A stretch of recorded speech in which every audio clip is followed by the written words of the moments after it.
চট্টগ্রামের প্রথম বহদ্দার হাটে আন্ডারপাস নির্মাণ করছে সরকার। 12 কোটি টাকা ব্যয় ধরে নিয়ে এগোচ্ছে সিটি কর্পোরেশন। প্রায় 6 মাস সম্ভাব্যতা যাচাইয়ের পর নকশা প্রণয়ন শেষে দরপত্র আহ্বান করা হয়েছে। সংশ্লিষ্টরা বলছেন মানুষের রাস্তা পারাপারে নিরাপদ ও সুবিধাজনক হবে এই আন্ডারপাস। আবু জাহেদের ছবিতে ডেস্ক রিপোর্ট। চট্টগ্রামের বহদ্দার হাট মোড় ব্যস্ততম জনবহুল এলাকা। দিনরাত প্রায় সবসময় প্রচুর মানুষের সমাগম থাকে এই মোড়ে। ফলে রাস্তা পারাপারে ঝুঁকিতে থাকেন সাধারণ পথচারীরা। বিষয়টি বিবেচনায় এবার আন্ডারপাস নির্মাণের উদ্যোগ নিল চট্টগ্রাম সিটি কর্পোরেশন। উন্নত বিশ্বের সাথে মিল রেখে অত্যাধুনিক ডিজাইনে তৈরি হবে আন্ডারপাসটি। এতে ব্যয় ধরা হয়েছে 12 কোটি টাকা।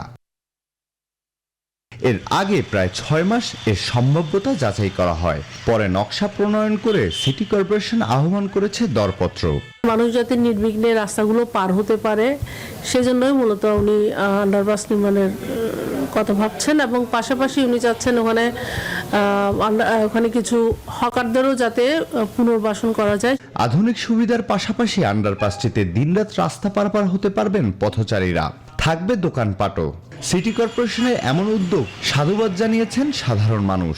আন্ডারপাস করতেছে সিটি কর্পোরেশন, এটা ভালো উদ্যোগ নিয়েছে। আন্ডারপাস যদি থাকে তাহলে মনে হয় অ্যাক্সিডেন্টের থেকে মানুষ মুক্তি পায় এবং অ্যাক্সিডেন্ট কম ঘটে। জ্যামজটের কারণে রাস্তা পার হতে পারি না, গাড়ির জন্য আমরা রাস্তা পার হতে পারি না, এই লেট হয়ে যাচ্ছে।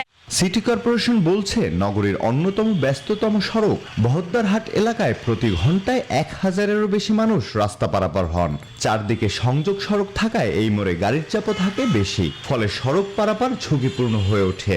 তাই এই মোড়ে যেমন আন্ডারপাস নির্মাণ হবে, তেমনি অন্য মোড়েও নির্মাণ হবে আন্ডারপাস। বিশ্বমানের থার্মিক্স রড, সালাম স্টিল থার্মিক্স, দেশের একমাত্র Thermex rod. Desk report, news 24।